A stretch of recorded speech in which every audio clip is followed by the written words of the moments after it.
High পৃথিবীর মানুষ, আসসালামু আলাইকুম। কেমন আছেন আপনারা? আশা করি ভালো আছেন। আখির হাতের সবকিছুর পক্ষ থেকে আপনাদেরকে জানাই স্বাগতম। চমৎকার আরো একটি রেসিপি নিয়ে চলে আসলাম তোমাদেরই মাঝে। আজকে রান্না করে দেখাবো আলুর দম। আর এই আলুর দমটা কিভাবে রান্না করেছি খুব ভালো লাগবে তোমাদের কাছে, সম্পূর্ণ ভিডিওর সাথেই থাকো। প্রথমে কড়াইটা বসিয়ে কিছুটা তেল দিয়ে বেশ কিছু পেঁয়াজ কুচি দিলাম। এই পেঁয়াজগুলো হালকা বাদামি কালার করে ভাজতে ভাজতে এদিকে বেশ কিছু ছোট আলু সিদ্ধ করে নিয়েছি, এখন ছুলে হাতে ছেনে নিলাম। এই আলুর দমটা রান্না করব দুইটা লাল মুরগির মাথা, কলিজা, গিলা, চামড়া, ঠ্যাং সবকিছু দিয়ে। প্রথমে হালকা করে পেঁয়াজটা ভেজে নিয়ে আদা রসুন অ্যাড করে দিলাম পরিমাণ মতো, দিয়ে তেলের উপরে ভাজতে ভাজতে বেরেস্তা কালার চলে আসবে। এই পর্যায়ে আমি দিয়ে দিলাম গরম মশলা। আর গরম মশলা একটু নেড়ে দিয়ে দিলাম 2 টেবিল চামচ মরিচের ফাঁকি, 1 টেবিল চামচ হলুদের ফাঁকি। কিছুক্ষণ তেলের উপরে নেড়ে একটু পানি দিয়ে দিলাম। পানিটা দিয়ে আমার হাতে তৈরি করা স্পেশাল মশলা ওখান থেকে 2 টেবিল চামচ দিয়ে দিলাম, আর স্বাদ মতো লবণ দিলাম। এখন বলে দিচ্ছি স্পেশাল মশলা ভিতরে কি কি ছিল। আস্ত জিরে, আস্ত ধনে, দারচিনি, ছোট এলাচ, বড় এলাচ, সাদা কালো গোলমরিচ, জয়ত্রী, জয়ফল, তেজপাতা। এই মশলাটা বানিয়েছিলাম দুম্বার মাংস দিয়ে বিরিয়ানি রান্না করেছিলাম। ওই বিরিয়ানিটা রান্না করার সময় এই মশলাটা করেছিলাম। তোমরা চাইলে ওই রেসিপিটা দেখে আসতে পারো। এই ভিডিওটা করেছিলাম ঈদের আগের দিন। আর পরের দিনে ঈদ, যার জন্য কিছু আদা রসুন পেঁয়াজ সহকারে ব্লেন্ডার করব, আর জিরা আর ধনে আলাদা আলাদা ব্লেন্ডার করে একসাথে করে নিব, আর কিছু চিলি ফ্লেক্স করে নিব। আর এরই মাঝে চলে আসলাম বারান্দায়।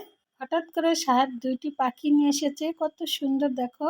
ভালোই হবে, একা একা থাকি, এখন পাখিদের সাথে একটু কথা বলতে পারবো।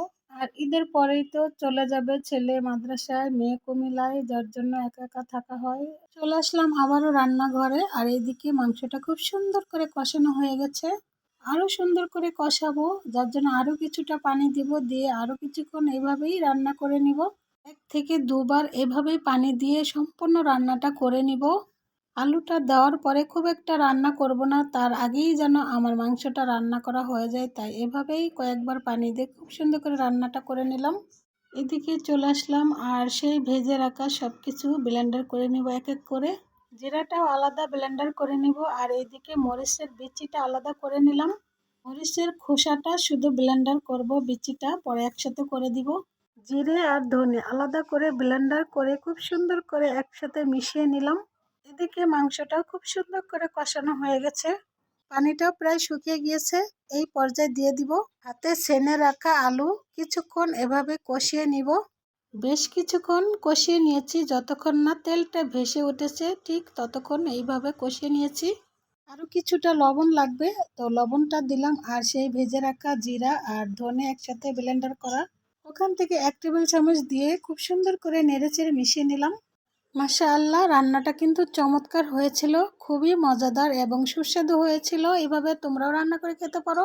রুটি, পরোটা, গরম ভাত দিয়ে খুব ভালো লাগবে খেতে। লাল মুরগির চামড়া, গিলা, কলিজা দিয়ে সম্পূর্ণ আলুর দমটা হয়ে গেছে। এই রেসিপির স্বাদ আরও দ্বিগুণ করার জন্য এখন তেলে দিয়ে নিব। পাতিলে কিছুটা তেল দিয়ে জিরা আর শুকনো মরিচ দিয়ে এখন রসুন পেঁয়াজ কুচি দিয়ে খুব সুন্দর করে বাদামি কালার করে ভেজে নিয়ে আলুর দমটা ঢেলে দিব। তৈরি হয়ে গেল খুবই সুস্বাদু লাল মুরগির চামড়া দিয়ে আলুর দম। আশা করি রেসিপিটা তোমাদের কাছে খুব ভালো লাগবে। আর যদি ভালো লাগে আমার পরিবারের পাশে থাকবে, লাইক কমেন্ট শেয়ার করবে। আর এই রেসিপিটা একবার এভাবে ট্রাই করবে। অবশ্যই কমেন্টস করে জানাবে কেমন হয়েছে। সবাই ভালো থাকো, সুস্থ থাকো, আল্লাহ হাফেজ।